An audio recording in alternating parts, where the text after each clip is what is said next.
Les invito para que abran sus Biblias en Romanos capítulo 8.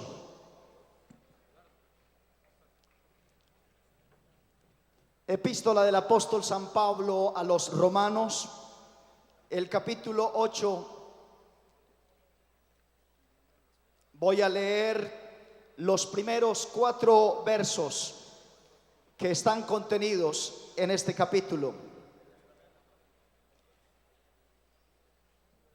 Dice así: ahora pues, ninguna condenación hay para los que están en Cristo Jesús, los que no andan conforme a la carne, sino conforme al Espíritu. Porque la ley del Espíritu de vida en Cristo Jesús me ha librado de la ley del pecado y de la muerte. Porque lo que era imposible para la ley, por cuanto era débil por la carne, Dios, enviando a su Hijo en semejanza de carne, de pecado, y a causa del pecado condenó al pecado en la carne, para que la justicia de la ley se cumpliese en nosotros, que no andamos conforme a la carne, sino conforme al Espíritu. Pueden estar cómodos todos mis amados hermanos. Quiero saludar muy especialmente esta noche a nuestro presidente, hermano Fernando López, a nuestro hermano Gildardo, quien es el primer vicepresidente de nuestra amada iglesia y también director de esta convención, a nuestro hermano Vicente Arango, segundo vicepresidente de nuestra amada iglesia, a nuestro hermano Ángel Miro Camacho, miembro del honorable consistorio de ancianos, al hermano Héctor Betancourt, nuestro director nacional de educación cristiana, igualmente a todos los directivos de nuestros distritos que están representados esta tarde en este lugar. Quiero saludar a mi superior, hermano Jair Restrepo, supervisor del distrito 4, a los directivos anfitriones, distritos 5 y 25, a todos y cada uno de mis compañeros, ministros de esta maravillosa palabra, a todos y cada uno de ustedes, los convencionistas, les saludo muy cariñosamente y fraternalmente en el nombre glorioso de nuestro Señor Jesucristo. Agradezco al hermano Orbeín Hermidas su oración y agradezco también que el Señor, a través de su ministerio en el consistorio, haya influido tan positivamente en mi vida también. Esta tarde, que ya pronto se volverá noche, vengo a predicar sobre algo nuevo.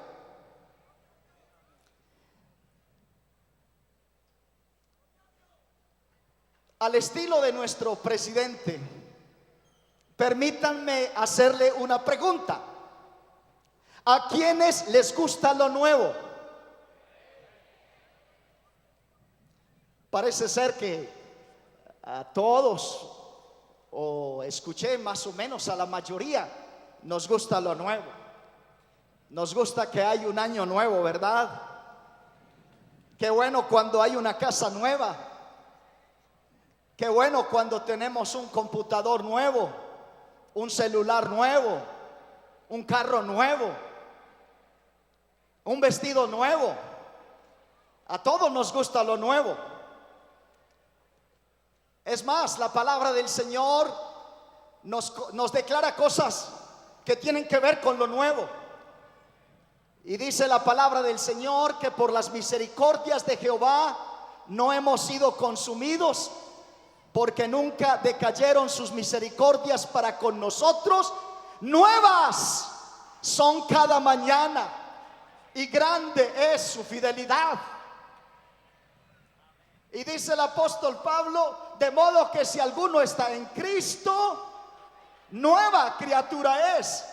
Las cosas viejas pasaron y aquí todas son hechas nuevas. Y también nos dice Pablo: porque somos sepultados juntamente con él para muerte por el bautismo, a fin de que como Cristo resucitó de los muertos por la gloria del Padre, así también nosotros andemos en vida nueva. Así que al Señor también le gusta lo nuevo, y el Señor da cosas nuevas. Pero sabe, esta tarde voy a predicar no solamente sobre algo nuevo, voy a predicar sobre algo mejor. Así que no solamente es nuevo, sino que es mejor. Mejor es un adjetivo comparativo que destaca que algo es superior en calidad respecto con otra cosa. Hay cosas nuevas que no siempre son mejores. A muchos nos ha pasado que quizás hemos conseguido un celular nuevo y ha resultado no tan bueno como el que teníamos antes. Y creo que todos hemos tenido en nuestra vida alguna experiencia en la que hemos reconocido que no todo lo nuevo resulta mejor.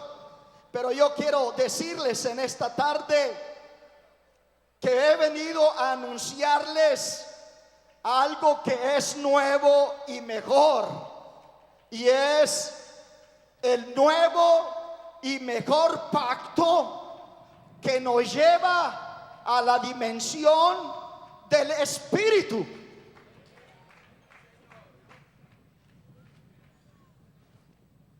Después que Juan fue encarcelado, Jesús vino a Galilea predicando el evangelio del reino de Dios, diciendo: el tiempo se ha cumplido y el reino de Dios se ha acercado.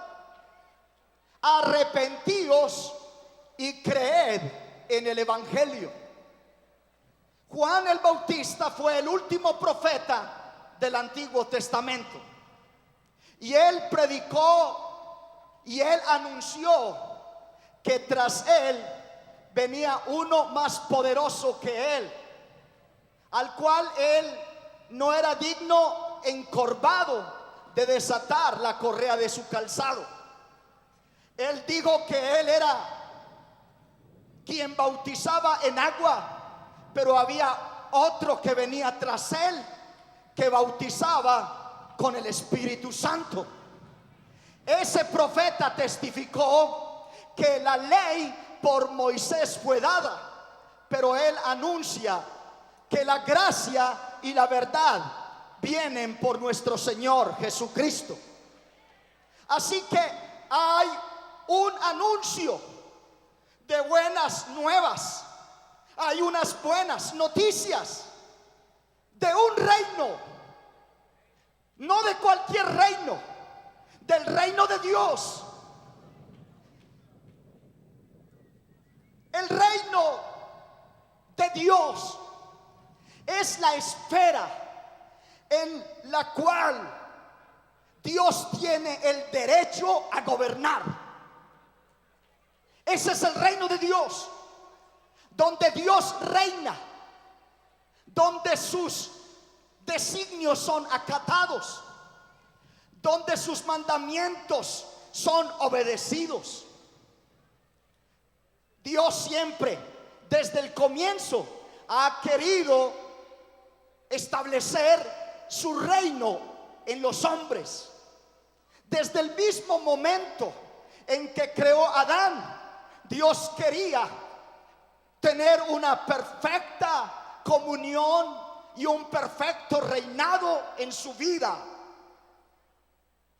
Pero claro, fracasó Adán. Y luego el Señor escoge un pueblo para él reinar en su pueblo. Y le da sus mandamientos, le da sus leyes para que puedan vivir y para que puedan gozar de su reino, para que puedan gozar de su autoridad y de su poder. Y es más, él quiso en su pueblo ser el gobernante. Y por eso el pueblo de Israel en un principio tuvo un gobierno teocrático, es decir, donde Dios era el centro. Pero ellos un día dijeron: no queremos ese reinado, queremos un hombre que nos gobierne, que venga un rey. Y Samuel les advierte: ojo, que cuando venga un hombre no va a ser como Dios. Él no va a obrar como él.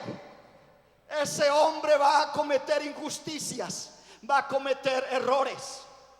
Así que ciertamente Dios ha querido gobernar, ha querido manifestar en otro tiempo su reino entre los hombres, pero no fue posible. Pero la Biblia me dice que después que Juan fue encarcelado, Jesús vino anunciando unas buenas noticias. El reino de Dios se ha acercado.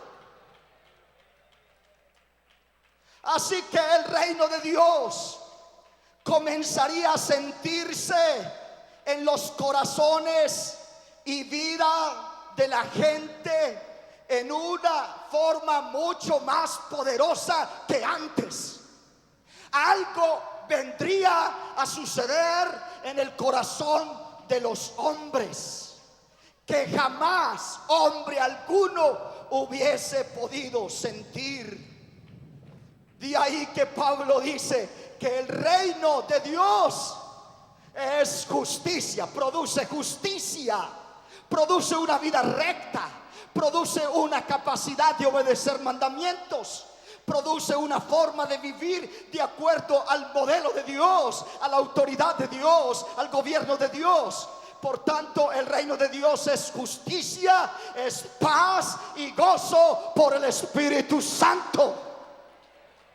Creo que vamos a ir encauzándonos esta tarde en esto que estamos diciendo, algo nuevo y mejor que nos lleva a la dimensión del Espíritu. Aleluya.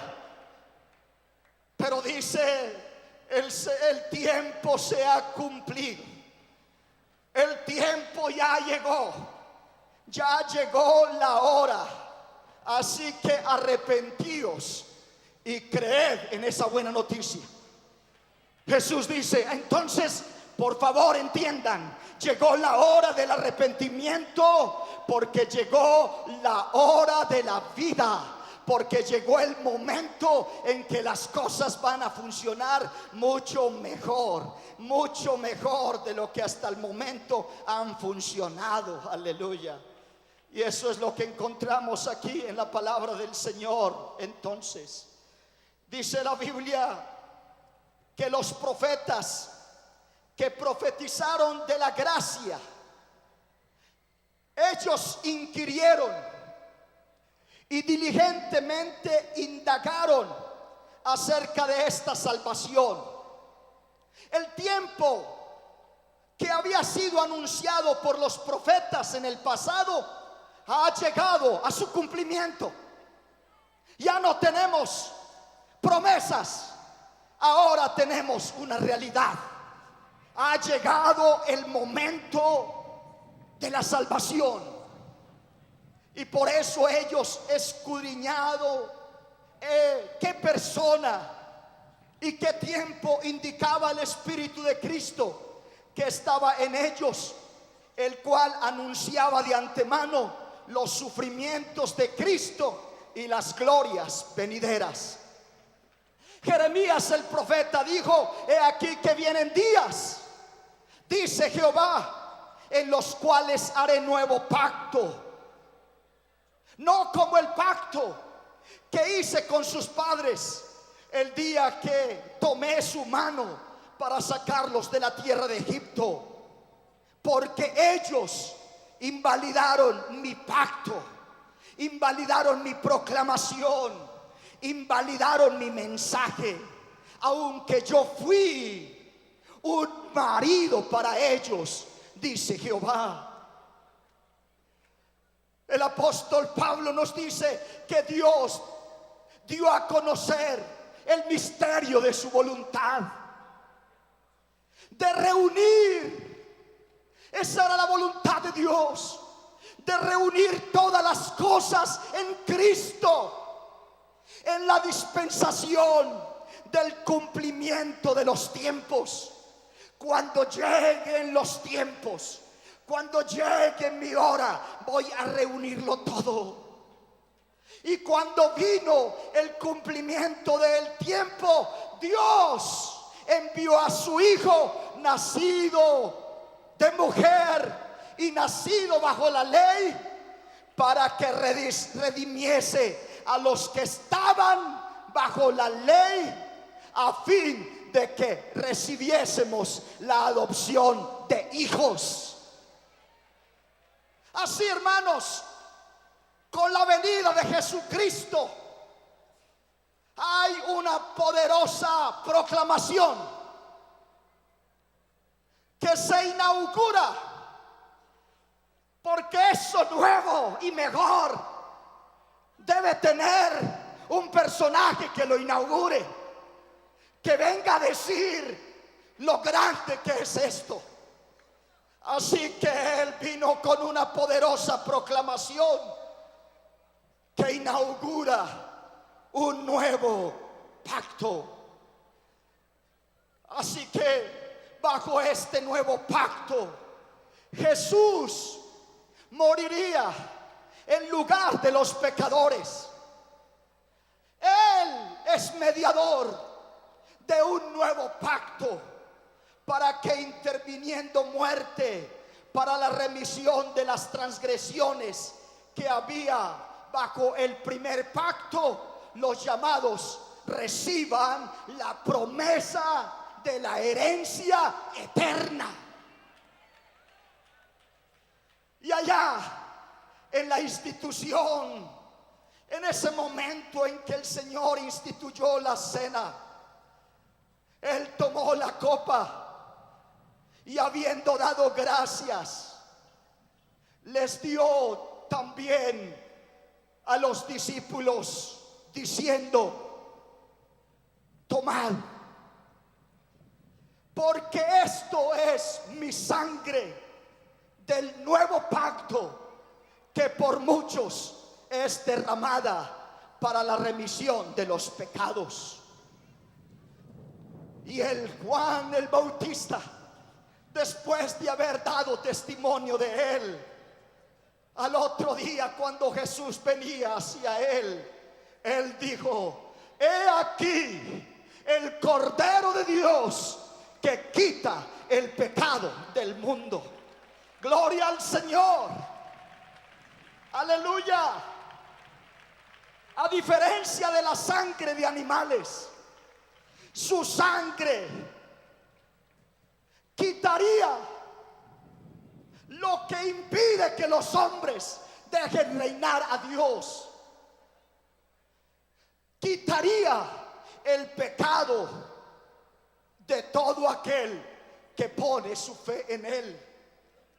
Y el sacrificio de Jesús nunca tendría que ser repetido, porque sería suficiente para toda la eternidad. Porque no entró Cristo en el santuario hecho de mano, figura del verdadero, sino en el cielo mismo, para presentarse ahora por nosotros ante Dios. Y no para ofrecerse muchas veces, como entra el sumo sacerdote en el lugar santísimo cada año con sangre ajena. De otra manera, le hubiera sido necesario padecer muchas veces desde el principio del mundo. Pero ahora en la consumación de los siglos, se presentó una vez para siempre por el sacrificio de sí mismo para quitar de en medio el pecado. Aleluya. Todas las figuras del primer pacto habían llegado a su fin. La imagen, la sombra del pasado ya era una realidad. Estando presente Cristo, entonces está presente el sumo sacerdote de los bienes venideros. Y estando presente el que produce herencia eterna, no necesitamos más proclamación de otro mensaje, no necesitamos más ceremonias, no necesitamos más holocaustos, no necesitamos más corderos, no necesitamos más sacerdotes. Él quita lo viejo para poner ahora lo verdadero, lo nuevo y mejor. Aleluya.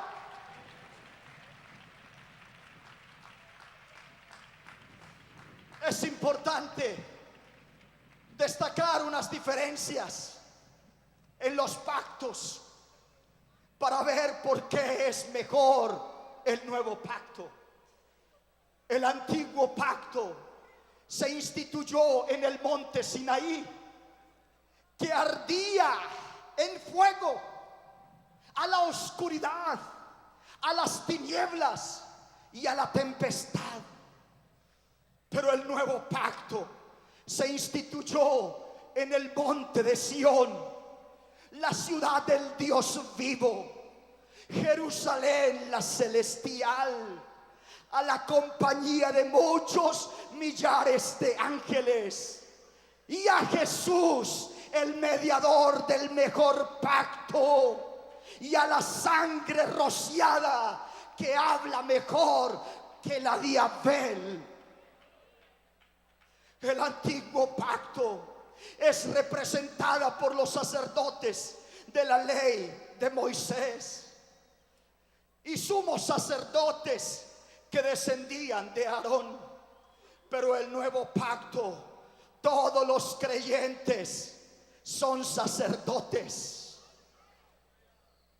Vosotros sois linaje escogido, real sacerdocio, nación santa, pueblo adquirido por Dios, al que nos amó y nos lavó de nuestros pecados con su sangre y nos hizo reyes y sacerdotes para Dios. A Él sea la gloria, la honra, la alabanza, la adoración. A Él sea toda nuestra aplauso. Aleluya.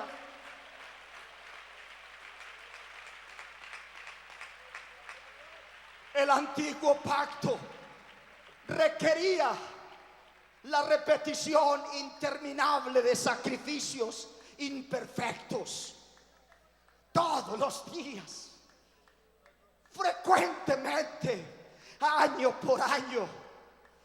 Pero el nuevo pacto provee un sacrificio perfecto, el sacrificio de Jesús.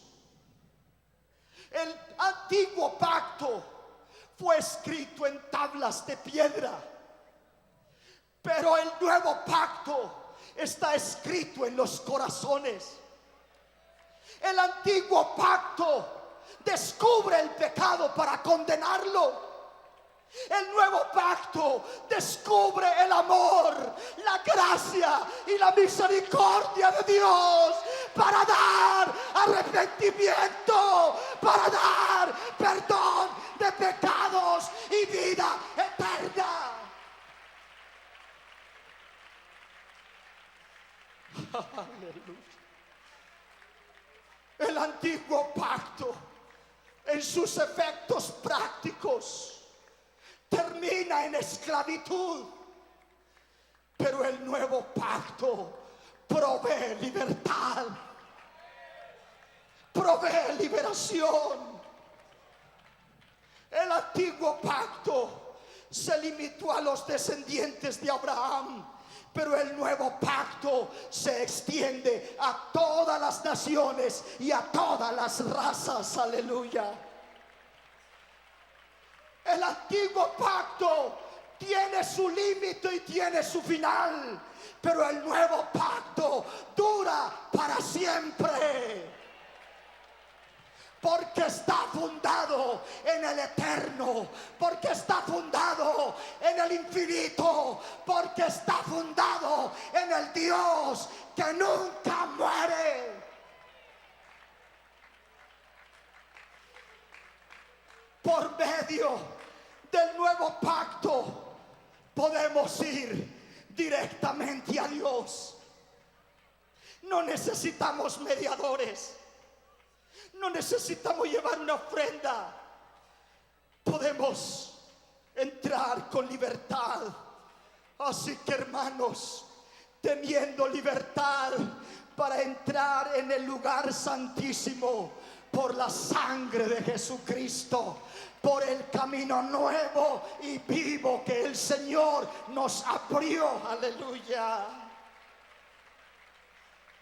Mientras todos los sacerdotes del antiguo pacto morían y tenían que ser reemplazados, Cristo, el sumo pontífice, permanece para siempre. Los sacrificios del antiguo pacto no podían salvar a los que traían su ofrenda, no podía perdonar el pecado de ellos, solamente los podía cubrir. Pero Cristo salva, Cristo perdona, Cristo redime, Cristo liberta, Cristo da vida.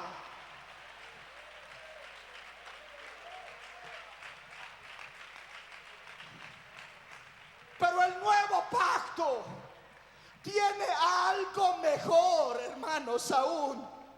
Si lo que les he dicho lo llena de gozo, si lo que les he dicho los ha motivado a adorar a Dios, permítame decir que lo que viene es mejor.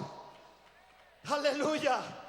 El nuevo pacto es mejor porque está establecido sobre mejores promesas. Aleluya.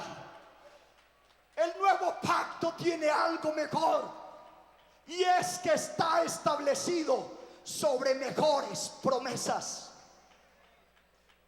Pero ahora, tanto mejor ministerio es el suyo, cuanto es mediador de un mejor pacto establecido sobre mejores promesas.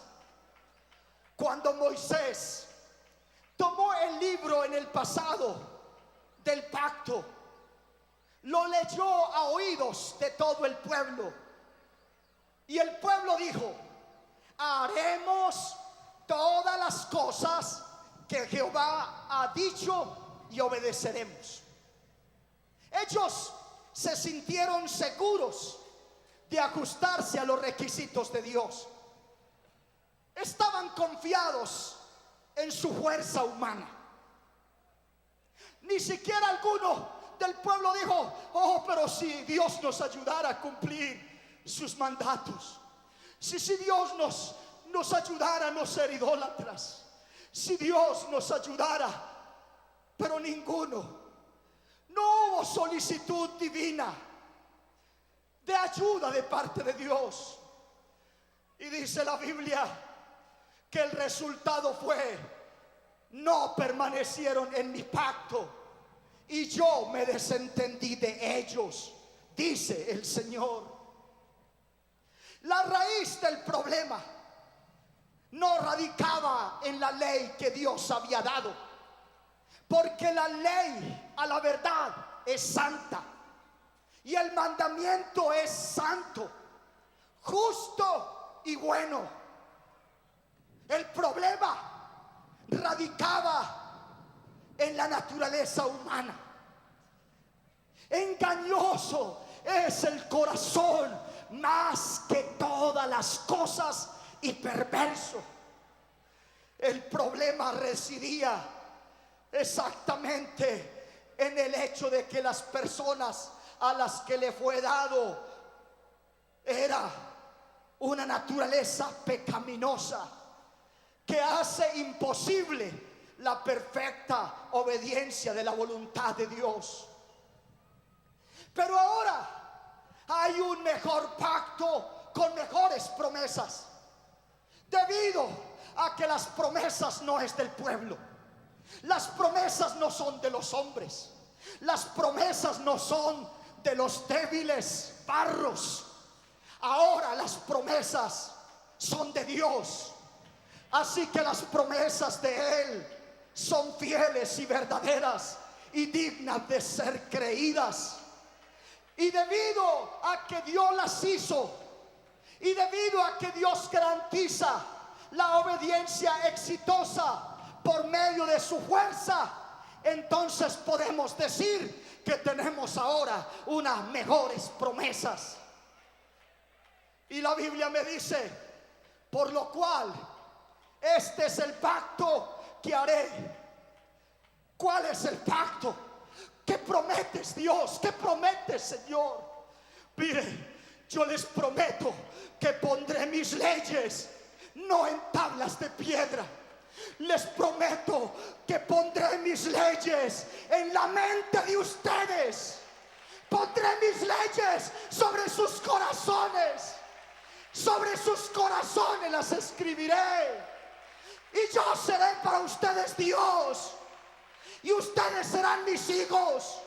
Ustedes me conocerán, porque seré propicio a sus injusticias y nunca más me acordaré de sus pecados y de sus iniquidades. Por eso, créanme, yo tengo razón para de prometerles que en sus corazones habrá una ley, una vida que ustedes pueden obedecer. Aleluya.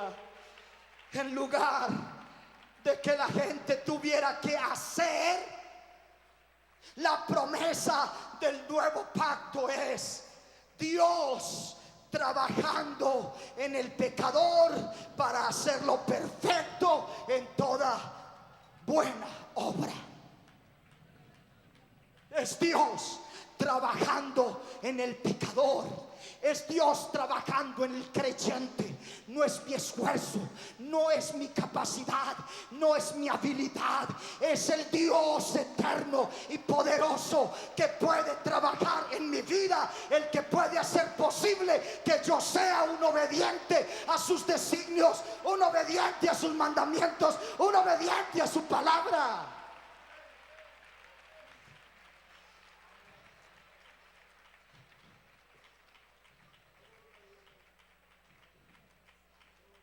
Mire lo que dice la palabra de Dios tan hermoso. Y el Dios de paz, que resucitó de los muertos a nuestro Señor Jesucristo, el gran pastor de las ovejas, por la sangre del pacto eterno, este os haga aptos en toda obra buena, para que hagáis su voluntad, haciendo Él en vosotros lo que es agradable delante de Él, por Jesucristo, al cual sea la gloria por los siglos de los siglos. Amén.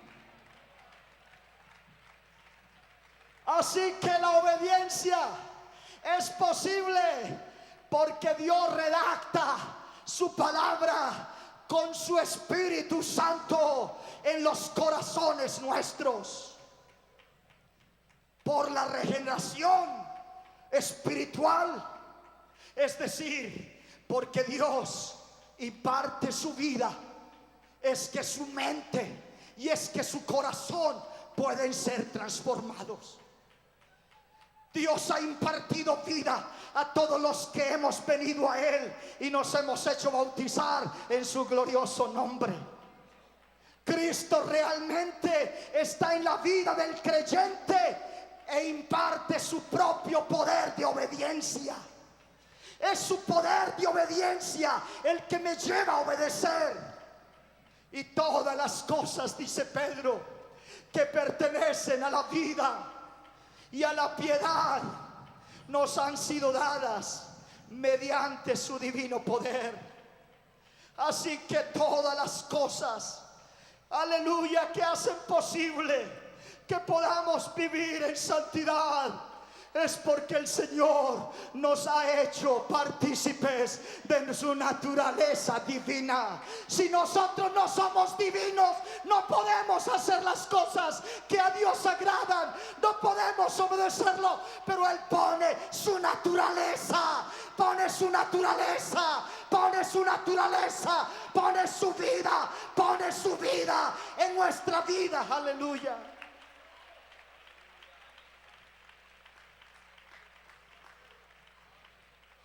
Porque la ley del Espíritu de vida en Cristo Jesús me ha librado de la ley del pecado y de la muerte.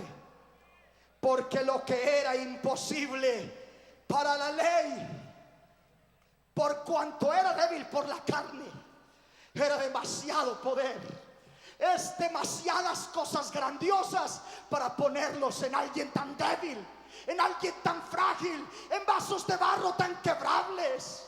Es demasiado lo que Dios tiene para esos hombres. Pero dice la Biblia, porque lo que era imposible para la ley, por cuanto era débil por la carne, Dios, enviando a su Hijo en semejanza de carne de pecado, y a causa del pecado condenó al pecado en la carne. Así que en el terreno en donde los hombres les queda difícil vencer, en ese terreno se vino Dios. En el terreno de un cuerpo igual que el cuerpo de pecado, para demostrarle a los pecadores que es posible obedecer y vivir en comunión con Dios, vivir bajo la autoridad, bajo el dominio de este gobernante celestial. Aleluya.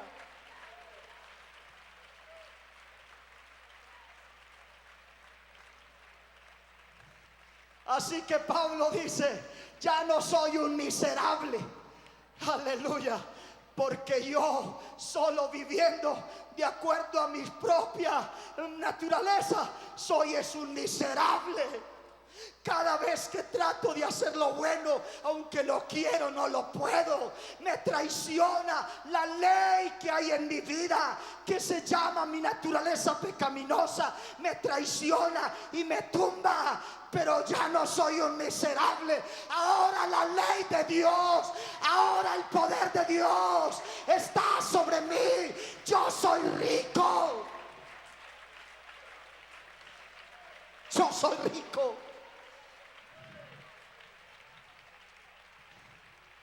La justicia era el requisito de la ley. Miqueas dijo, oh hombre, ¿qué pide Jehová de ti? ¿Qué es lo que Dios pide de ti? Pues hacer justicia, amar misericordia y humillarte ante tu Dios.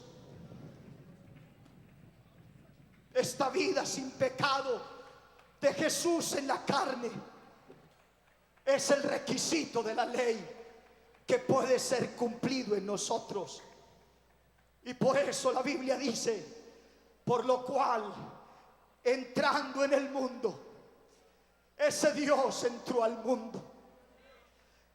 Y dice, sacrificio y ofrenda no quisiste, mas me preparaste cuerpo. Holocausto y expiaciones por el pecado no te agradaron. Entonces dije, he aquí, vengo, oh Dios, para hacer tu voluntad. Quítalo primero para establecer esto último. Quita todo eso. Y en esa voluntad somos santificados mediante la ofrenda del cuerpo de Jesucristo hecha una vez para siempre. Jesús, en su condición de hombre, se humilló a sí mismo, haciéndose obediente hasta la muerte, y muerte de cruz. Por eso, mis amados hermanos, es Cristo solamente en vosotros la esperanza de gloria. Es solo Cristo. Es solo Cristo, aleluya, la esperanza de vivir exitosamente, de vivir victoriosamente, de vencer el poder del pecado, las tentaciones. Y con Cristo estoy juntamente crucificado, y ya no vivo yo, mas vive Cristo en mí. Y lo que ahora vivo en la carne, lo vivo en la fe del Hijo de Dios, el cual me amó y se entregó a sí mismo por mí.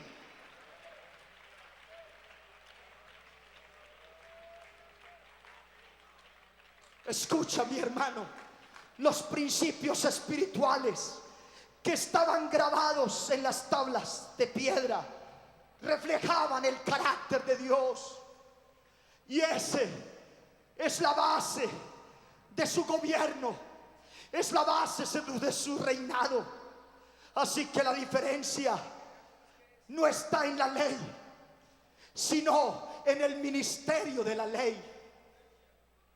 En el antiguo pacto estaba escrito solamente en las tablas de piedra, y solo pueden condenar, por cuanto los designios de la carne son enemistad contra Dios, porque no se sujetan a la ley de Dios, ni tampoco pueden.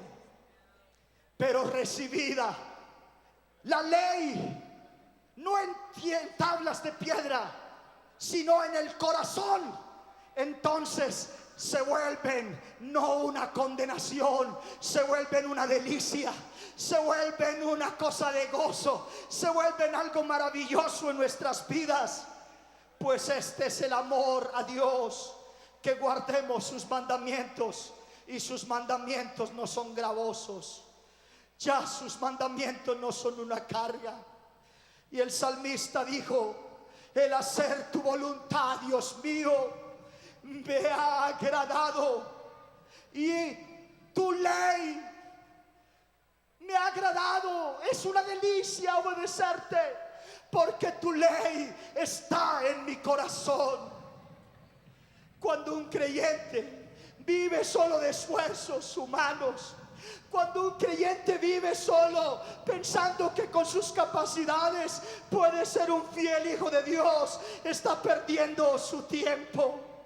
Solo es abrir el corazón a Dios, para que esa palabra, para que ese poder que ya lo tienes ahí, entonces se extienda sobre su alma, sobre sus pensamientos, sobre su voluntad, sobre sus emociones, y eso te lleve para que ese cuerpo ame las cosas de Dios y viva de acuerdo a los modelos establecidos por Dios.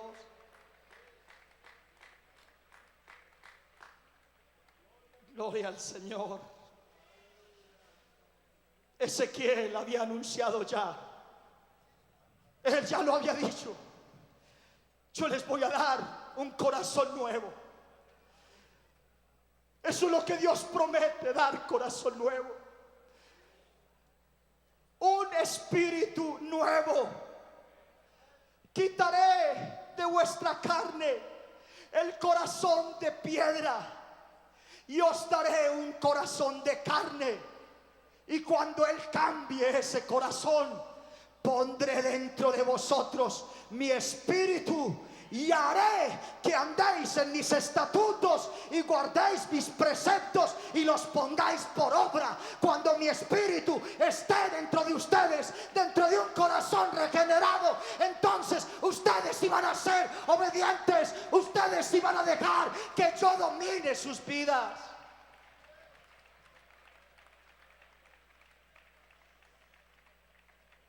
Así que ninguno bajo este nuevo pacto quedará en manos de una lucha impotente contra los poderosos impulsos de la naturaleza caída, porque la ley del Espíritu de vida en Cristo me ha librado de la ley del pecado y de la muerte.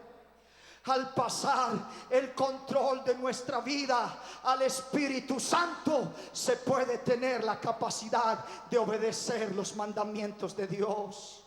Pues la ley del Espíritu de vida es la operación poderosa y efectiva de Dios en la vida de sus hijos, produciendo querer como hacer, querer como hacer. El Espíritu produce querer como hacer. Cuando nosotros nos ocupamos en la vida, en la vida de salvación, cuando nosotros oramos, cuando buscamos el rostro del Señor, cuando estudiamos la Biblia, cuando venimos a la convención, cuando vamos al culto, cuando servimos a Dios, todo eso, aleluya, produce un ambiente donde el Señor empieza a obrar de tal manera que produce querer como hacer por su buena voluntad. Aleluya.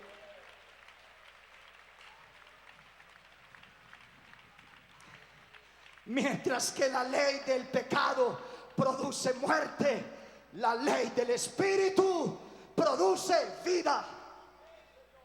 Y cada día nosotros morimos un poco más y vivimos un poco más. Y cada día que pasa, morimos un poco más y vivimos un poco más. Los que llevamos más de 40 años, ahora amamos más a Dios que hace 40 años, que hace 39.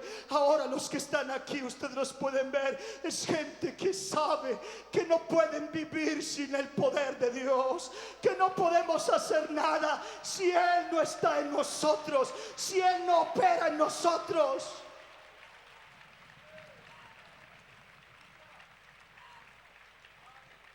Ismael e Isaac representan los dos pactos. Abraham tuvo dos hijos, uno de la esclava Agar llamado Ismael y otro de la libre Sara llamado Isaac.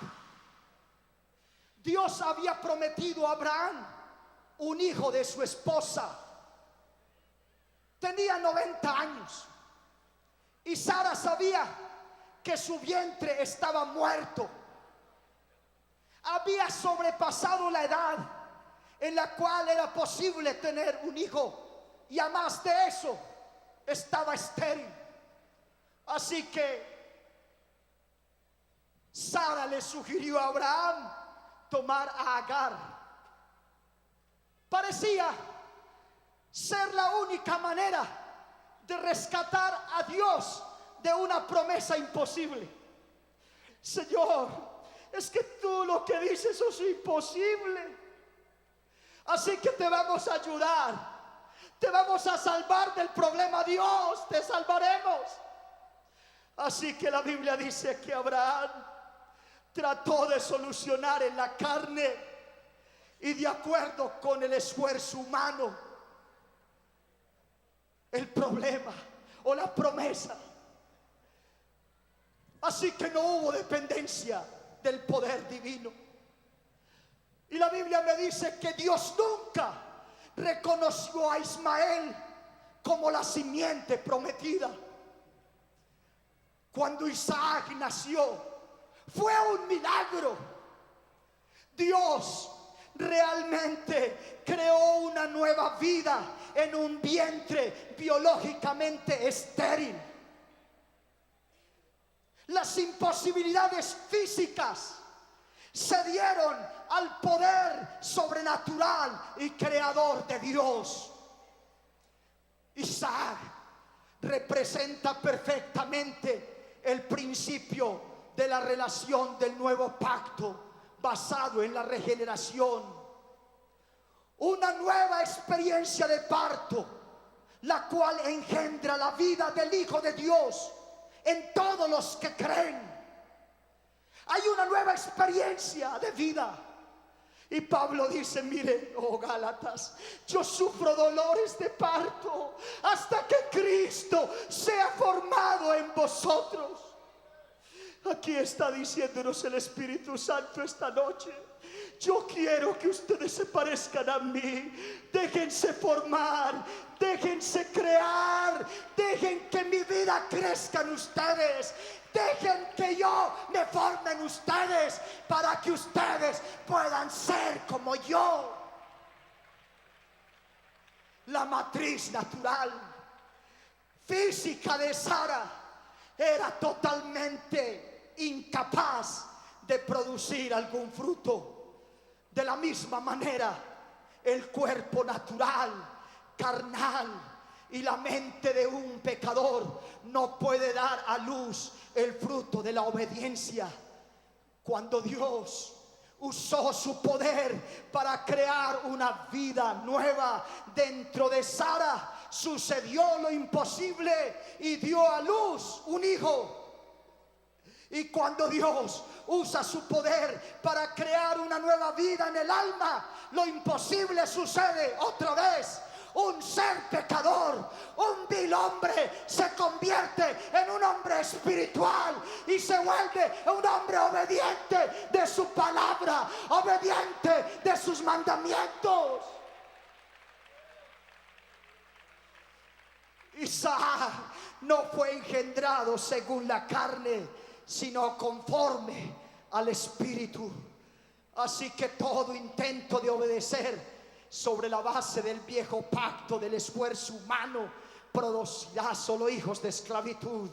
Aquellos que viven de las normas, aquellos que viven de las reglas, aquellos que viven de los mandamientos humanos, de los caprichos humanos, entonces pobres de ellos, porque dependen del esfuerzo humano. Pero cuando Dios actúa en nuestra vida, las cosas cambian. Cuando Dios opera en nuestra vida, cuando soy yo con Dios, no porque me ve el pastor, no porque me ven los hermanos, sino porque hay un Dios en mí, aleluya, que quiere tener sobre mí su dominio.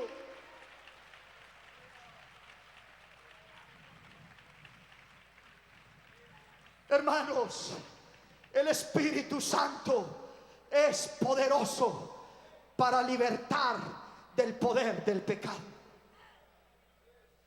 El Espíritu Santo no solo nos proporciona una poderosa presencia, gracias a Dios por su poder, por su presencia, pero yo quiero decirles algo más. El poder del Espíritu Santo realiza un programa poderoso. El programa del Espíritu Santo es llevarnos a reconocer el derecho de Dios de gobernar como rey y someternos a su autoridad. Eso es lo que Dios quiere. Y por eso Él nos da lo que nosotros necesitamos. Por eso nos dio lo necesario para llevar una vida espiritual victoriosa. Cristo nos introdujo, hermanos, por el nuevo y mejor pacto, basado en mejores promesas, a una dimensión nueva, la dimensión del Espíritu. Es impresionante los avances de la ciencia electrónica, sobre todo en el campo de los videos.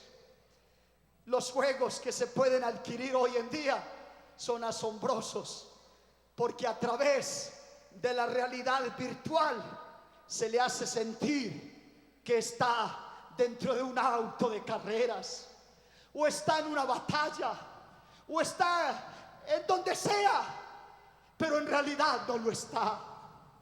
Es solo ilusionismo. El Espíritu Santo, mis hermanos, no es ilusionismo, no es una realidad virtual, es la realidad del reino espiritual con un ilimitado poder. deje de hablar acerca de lo que no puede hacer y comience a hablar acerca de lo que el Espíritu puede hacer en usted. Piense hablar con Dios y diga: Señor, abro mi corazón, abro mi mente, abro mi corazón a ti, Señor. Porque donde está, porque el Señor es el Espíritu, y donde está el Espíritu del Señor hay libertad. No tiene por qué haber opresiones, no tiene por qué haber esclavitudes. Allí está la libertad que Dios produce. Yo voy a terminar esta tarde, hermano. Si pasa tiempo sin que Cristo sea la influencia dominante de su vida, el problema no es que la iglesia necesite programas, o es que necesite traer un predicador de determinada forma. Si, hermanos, el poder de Dios no domina tu vida, sino es Él el que tiene el control, el problema no es la iglesia, el problema no fue la convención, el problema es que el Espíritu Santo todavía no tiene el control de su vida. Esta tarde yo quiero decirles, para terminar, sabe, todas las cosas que vienen de Dios pasan por el corazón, y todas las cosas que van a Dios, que nos llevan a adorar a Dios, pasan por el corazón. Así que el Espíritu de Dios es poderoso y real. Dios te ha dado ese poder especialmente para que influya sobre tu mente, para que influya sobre tu voluntad, para que influya sobre tus emociones, para que influya sobre tu cuerpo. Y por lo tanto, yo quiero decirle en esta tarde, lo único que tienen que hacer ustedes en esta convención, perdónenme, hay mucha gente que dice: yo necesito el poder de Dios. El poder de Dios ya el Señor nos lo ha dado. Yo lo que necesito es que ese poder se meta a todas las áreas de mi vida. Lo que yo debo permitir es que el Espíritu Santo, aleluya, se aloje en lo que pienso, en lo que elijo, en aquellas cosas que están en mis emociones, en esas heridas que no he podido solucionar, en esas pasiones que no he podido dominar, en ese carácter que no he podido dominar. Es simplemente dejar que Él se meta allá en lo más profundo de tu corazón. Así que el problema no es cuánto tengo del Espíritu Santo, porque el Espíritu Santo es todo el poder de Dios.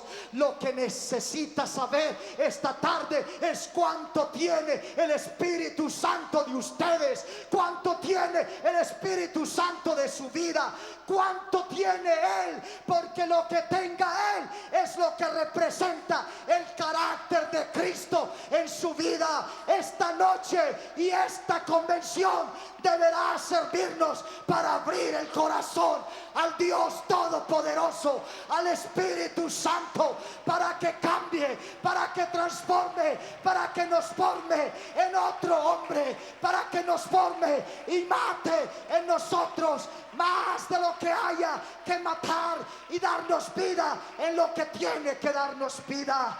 Así tenemos un nuevo y mejor pacto escrito en nuestro corazón y derramado por el poder del Espíritu Santo.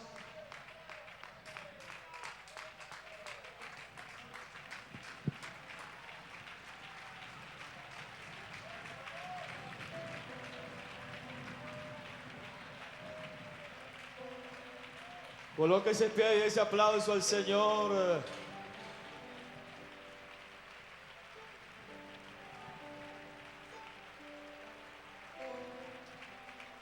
Yo no